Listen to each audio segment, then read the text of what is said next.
Hi, this is Beth Wiseman of Beth Wise LPC. I'm wearing my professional hat this morning, and I am ready to share some techniques that I've used to heal my nervous system um, that everyone needs. If you are alive and you are old enough to have social media, then you should be doing these things. They will help you. Everyone has experienced their nervous system being attacked in the last 3 years. That is a thing that we have all experienced. I don't know anybody that hasn't met one of the qualifiers for experiencing their vagus nerve, being attacked and most likely also weakened in that attack process.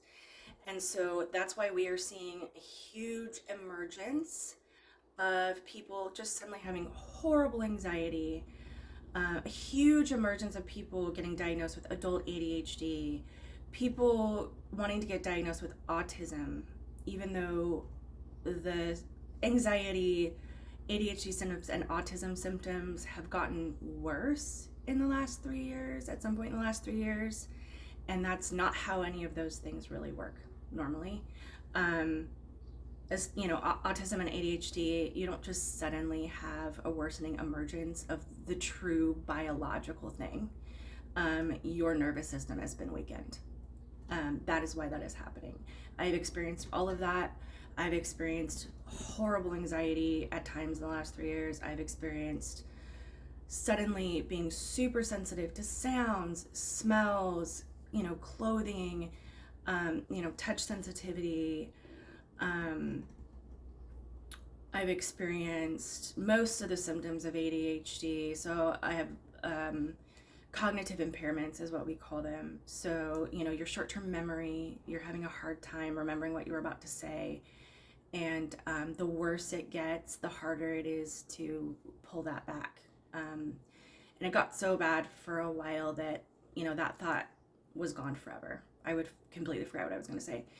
And then language retrieval, speech difficulty, focus,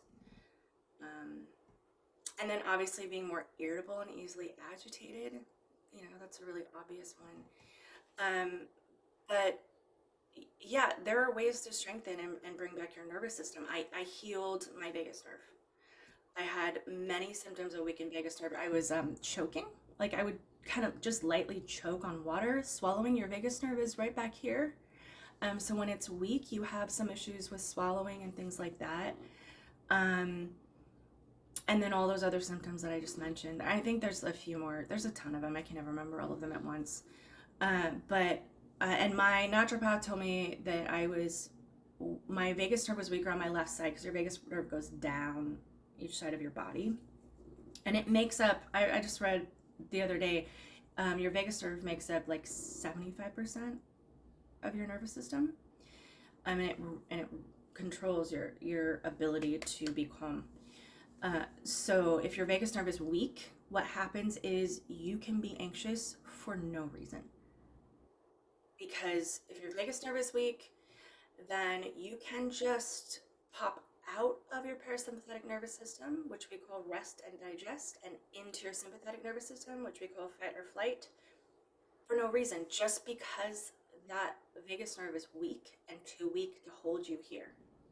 So you just pop over here into fight or flight. And what we do as human beings is we need a reason. So we'll look around for one. We'll make one up. We'll pick a fight.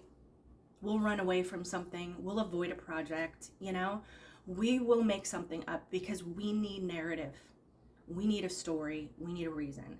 And so right now I want to tell you, if you feel like, when I'm being truly honest with myself, I feel like I become anxious for no reason at all. Before the last 3 years, I would have told you, well, there's probably some reason. Let's just explore that. And now I am much more open to the idea as a therapist and a person that sometimes there's no reason.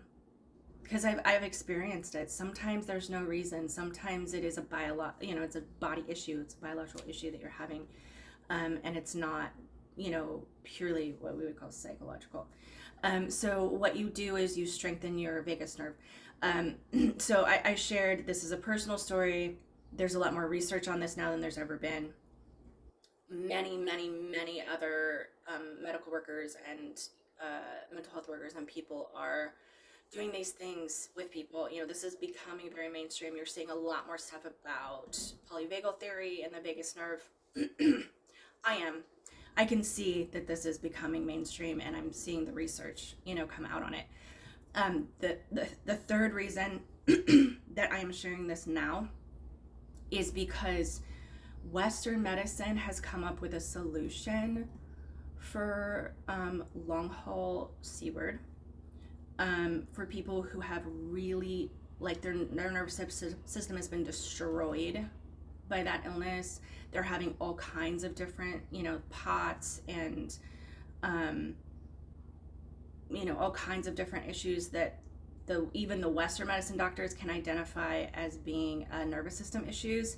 And what they are now recommending is a nerve block,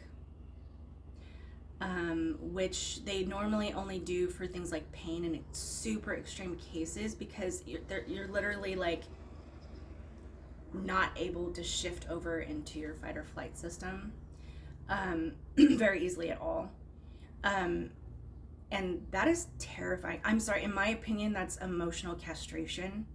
Our system was made this way for a reason, and that is such an extreme solution, but that's all Western medicine has for you,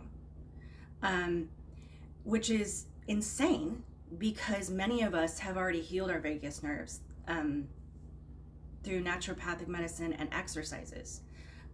So there's no reason to do that to yourself. None at all.